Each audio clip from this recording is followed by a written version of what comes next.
अस्सलाम वालेकुम dear students, मैं आपका टीचर ज़हीर अहमद कुरैशी। उम्मीद है पिछले लेक्चर के अंदर नेस्टेड लूप को आपने समझ लिया होगा और उसकी प्रैक्टिस एग्जांपल्स भी आपने करने की कोशिश की होगी।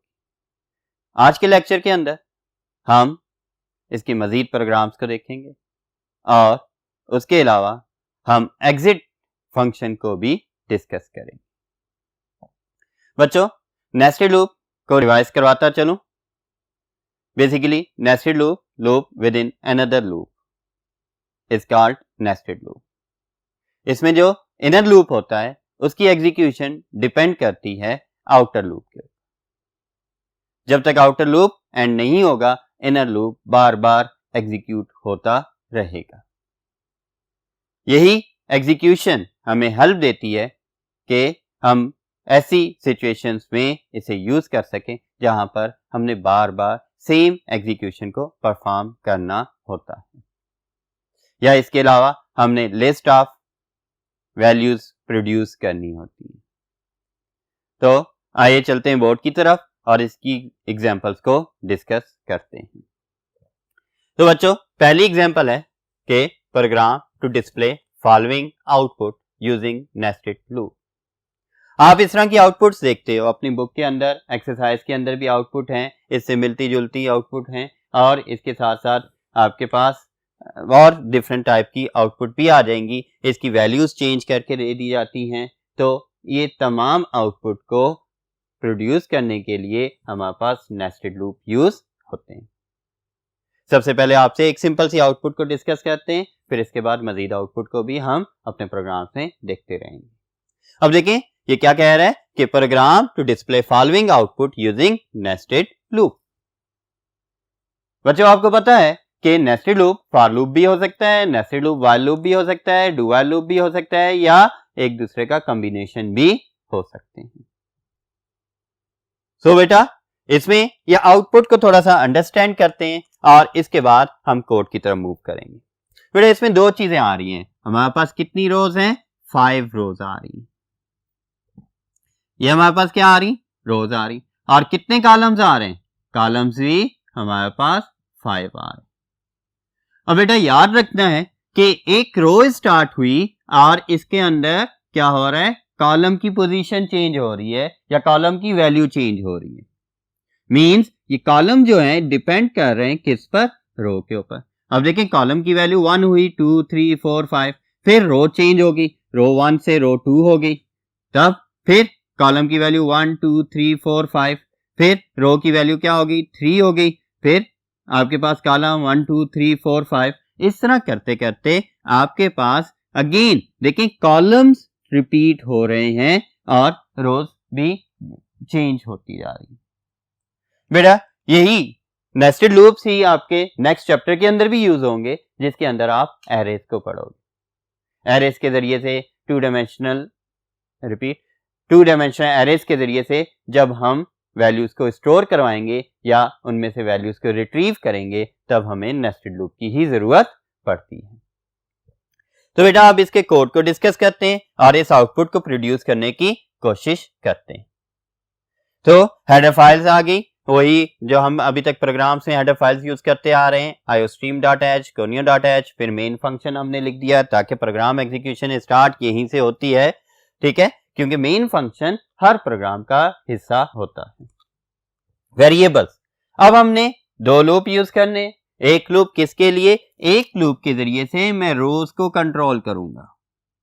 अभी इधर मैं कह देता हूं, इस लूप का नाम मैंने R रख दिया, और दूसरे लूप के जरिए मैं क्या करूंगा? मैं कॉलम्स को कंट्रोल करूंगा और इसे मैंने C के नाम से कर दिया। 2 वेरिएबल ले लिए।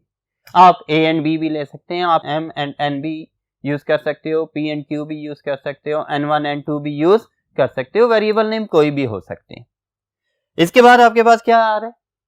फॉर का कीवर्ड, क्योंकि हमने डायरेक्ट आउटपुट प्रोड्यूस करवानी है, तो कोई मैसेज वगैरह नहीं कर रहे, इस वजह से हम डायरेक्टली फॉर के कीवर्ड पर आए, फॉर का लूप स्टार्ट कर रहे हैं। आर की वैल्यू क्या कर दी? 1 रख दी। अब ये आर की वैल्यू तो प्रिंट नहीं हो रही। अब हमारे पास आर हम 1 से 5 रखें, 11 से 15 रखें, 21 से 25 रखें, हमारे पास कोई भी वैल्यू हो सकती है। लेकिन ये 5 टाइम्स लाजमी चलना चाहिए। तो इसके लिए हमने r की वैल्यू 1 रख ली और r is less than equal to 5 कर लिया। अब जब r less than equal to 5 किया, कंडीशन ट्रू है क्योंकि 1 is less than equal to 5। ये कंट्रोल कहां पर आ गया? इस लूप की बॉडी के अंदर आ गया। अब इसे इनर लूप मिला। जब इनर लूप ये यूज कर रहा है तो यहां पर इनर लूप स्टार्ट हुआ और कॉलम की वैल्यू स्टार्ट होगी c is equal to 1। Again हमने इस कॉलम की वैल्यूज को देखना है कि यहां पर हमारे पास कौन सी वैल्यूज आ रही हैं। कभी लाजमी नहीं है कि ये सिर्फ कॉलम की वैल्यूज ही डिस्प्ले हो रही, यहां पर रोज की वैल्यू भी डिस्प्ले हो सकती है। पहले कोड को समझते हैं, फिर इसके अंदर हम थोड़ी सी चेंजेस करके हम आउटपुट को चेंज करके देखेंगे। अच्छा बच्चों, अब देखें आर रो स्टार्ट हो गई, यानी आउटर लूप आपका स्टार्ट हो गया। अब इनर लूप आ गया। इनर लूप में सी की वैल्यू 1 है, 1 is less than equal to 5, ये भी कंडीशन ट्रू होगी और कंट्रोल इधर आ गया सी आउट, इनर लूप की बॉडी के अंदर आ गया। अब इनर लूप की बॉडी के अंदर आकर इसने क्या किया? इसने सी प्रिंट किया। हमने ये डिसाइड करना है यहां पर आर प्रिंट होगा या सी प्रिंट होगा या दोनों का कॉम्बिनेशन हो रहा है। ये चीज हमने आउटपुट को देखकर डिसाइड करनी होती है। अब यहां पर देखिए रो कॉलम की वैल्यूज चेंज हो रही है, रो सेम रह रही है। अगर रो होती तो आपकी आउटपुट आती 1 1 1 1 1, 2 2, 5 टाइम्स 2 आता, 5 टाइम्स फिर 3 आता। अगर मैं सी आउट में आर लिख देता हूं, अभी सी आउट में सी लिखा हुआ है, तब आपकी आउटपुट में कॉलम की वैल्यू आ गई। कॉलम की वैल्यू सबसे पहले क्या है? 1 आ गया। 1 के बाद स्पेस और कंट्रोल कहां चला गया? सी की वैल्यू को 2 कर दिया। अब जब सी की वैल्यू 2 हो गई, फिर यहां पर 2 चेक हुआ condition, 2 is less than equal to 5, it is true कि 2 is less than equal to 5। फिर इसने 2 को प्रिंट कर दिया। फिर सी की वैल्यू 3 हो गई, 3 चेक हुआ, वो भी प्रिंट हो गया। 4 चेक हुआ, वो भी प्रिंट हो गया। देन 5 चेक हुआ, 5 भी प्रिंट हो गया।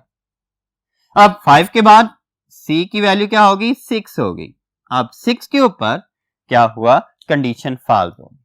अब जब ये कंडीशन फॉल्स हुई तो इनर लूप की बॉडी से कंट्रोल बाहर आ गया और ये कंट्रोल कहां पर आ गया? आउटर लूप की रिमेनिंग स्टेटमेंट्स पर आ गया। अब इस आउटर लूप की रिमेनिंग स्टेटमेंट्स में C out end L new line आ गई। अब इसने न्यू लाइन एग्जीक्यूट किया, पहले कंट्रोल इधर था, कंट्रोल अब न्यू लाइन पर आ गया। और इसके बाद ये ब्रैकेट के थ्रू मींस कि ये इन आउटर लूप की बॉडी एंड हो रही है, तो इधर से कंट्रोल मूव कर जाएगा कहां पर? इंक्रीमेंट पर। और आर की वैल्यू जो पहले 1 थी, अब इसे क्या कर देगा? 2 कर देगा। पहले फर्स्ट रो के लिए 1 से 5 तक प्रिंट हुआ, इनर लूप चला। अब सेकंड रो के लिए यानी कि आर की वैल्यू 2 के लिए 5 टाइम्स इनर लूप चलेगा। अगेन वही 1 2 3 4 5, फिर इसके बाद 6 होगा, इनर लूप एंड हो जाएगा। एंडल से कंट्रोल न्यू लाइन पर आएगा और जैसे ही न्यू लाइन पर आएगा, फिर उसके बाद कंट्रोल इधर आकर आउटर लूप की वैल्यू को चेंज कर देगा। फिर रो 3 के लिए चलेगा इनर लूप 5 टाइम्स, फिर रो 4 के लिए इनर लूप 5 टाइम्स चलेगा, फिर रो 5 के लिए इनर लूप 5 टाइम्स चलेगा।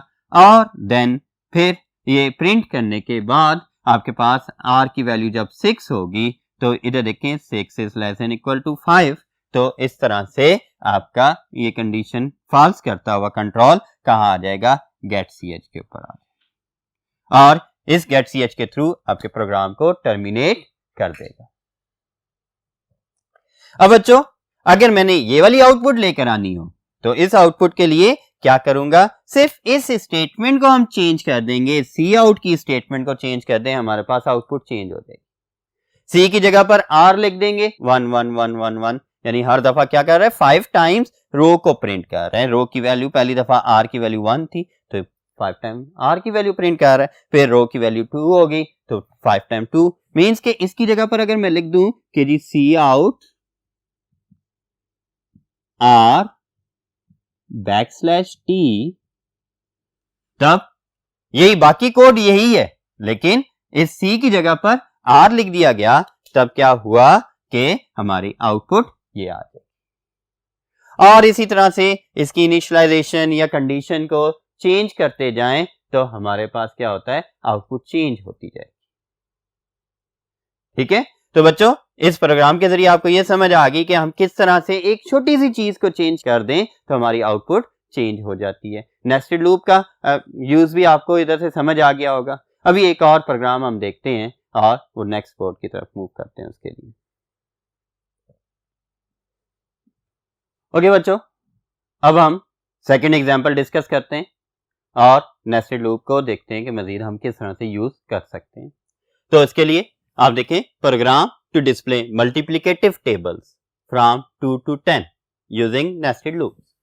यानी कि टेबल्स 2 का टेबल हो गया, 3 का टेबल हो गया, तो ये टेबल्स हमने प्रिंट करवाने नेस्टेड लूप के जरिए।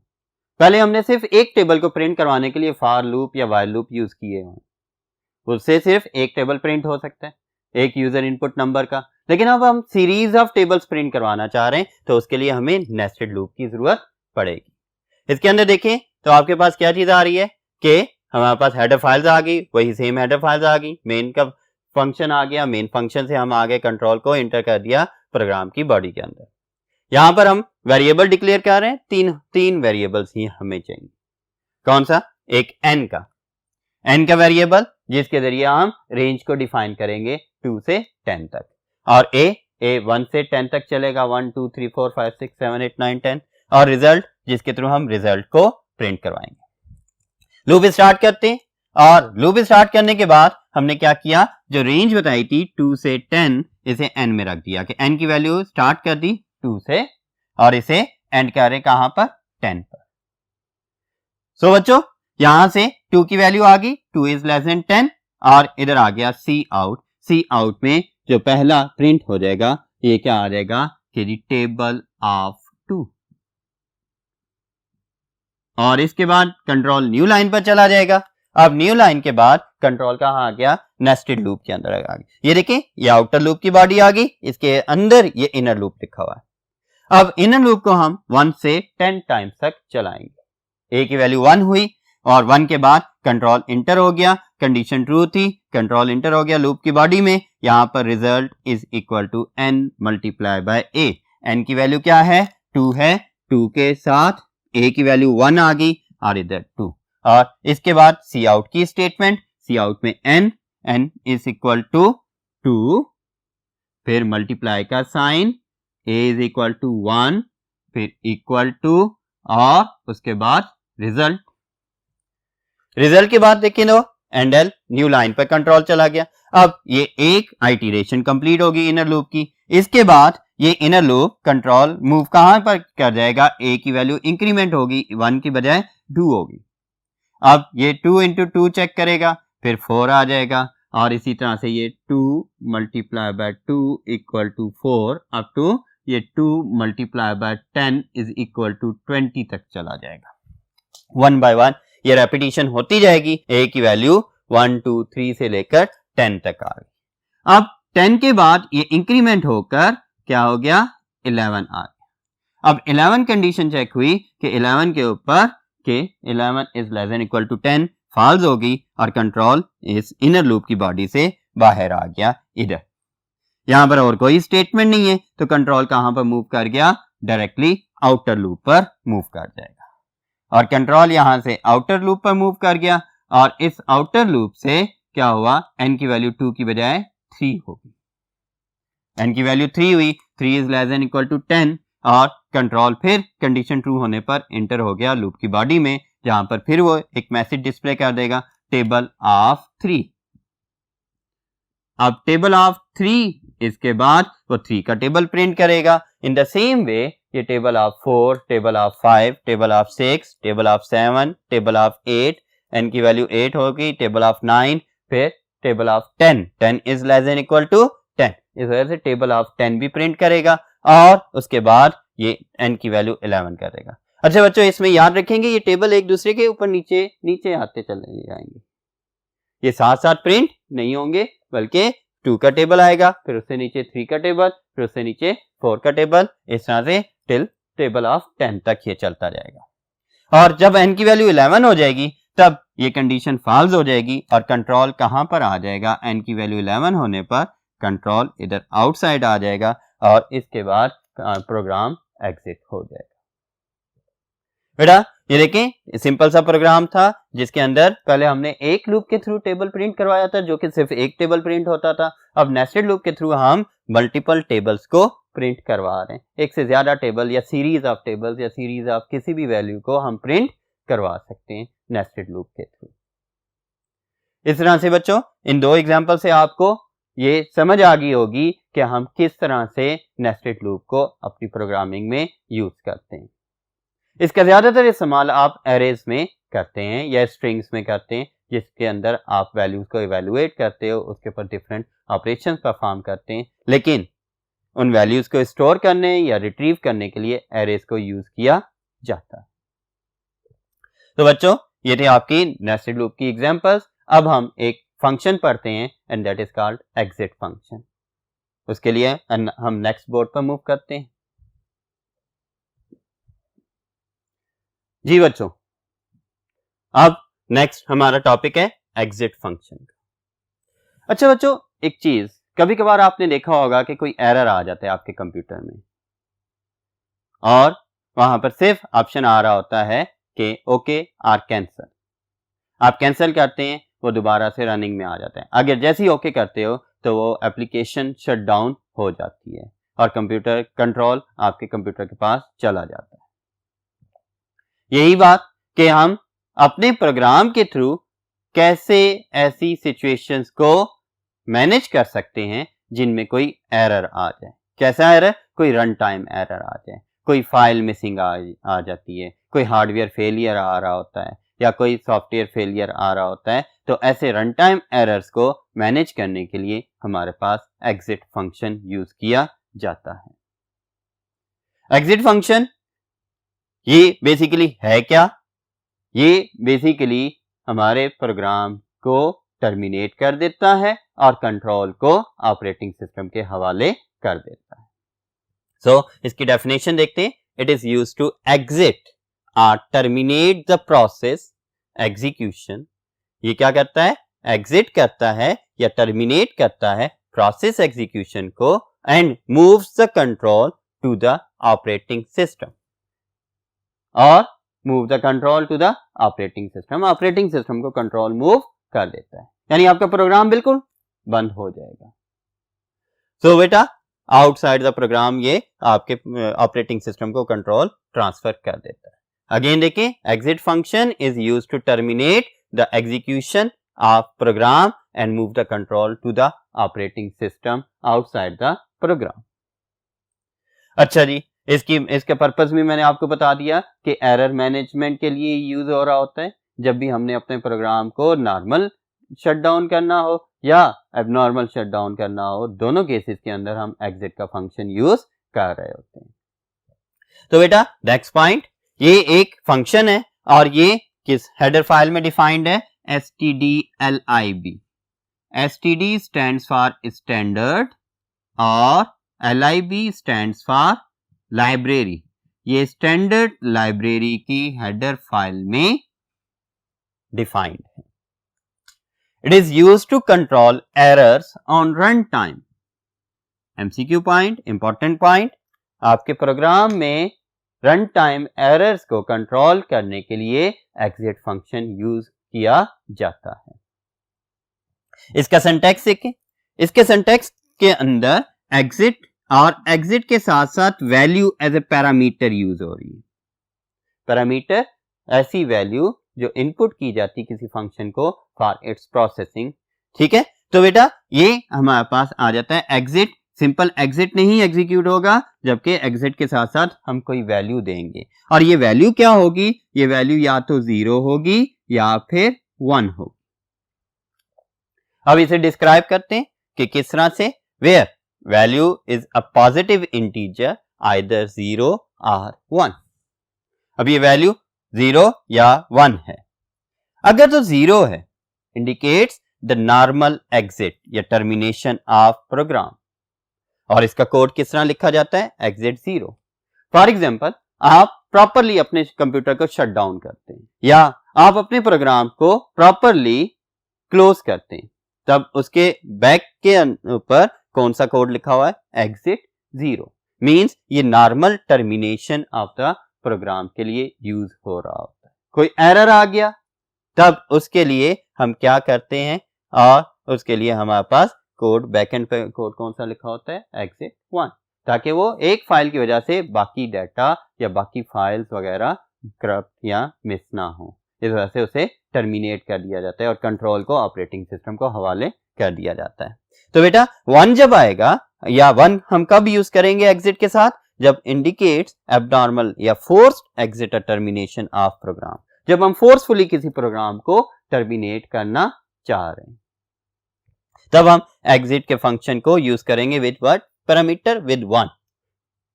सो इसमें आपको ये चीज दोबारा बता दूं कि जब भी एरर्स आते हैं उन्हें मैनेज करने के लिए कि क्या उसे इग्नोर करके प्रोग्राम को रनिंग में रखना है और कंट्रोल को ऑपरेटिंग सिस्टम के हवाले कर देना है, उसके लिए हम क्या करते हैं, एग्जिट फंक्शन यूज कर रहे होते हैं।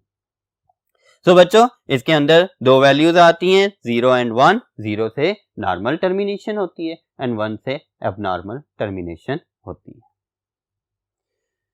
ओके बच्चों, ये था आपका कंट्रोल स्ट्रक्चर्स का चैप्टर। उम्मीद है कि आपको ये चैप्टर अच्छे से समझ आया होगा। इसके प्रोग्राम्स की आपने प्रैक्टिस भी की होगी, क्योंकि ये पेपर के पॉइंट ऑफ व्यू से बहुत ही इंपॉर्टेंट चैप्टर है। नेक्स्ट लेक्चर्स में हम इसकी एक्सरसाइज को करेंगे। तब तक के लिए अल्लाह हाफिज।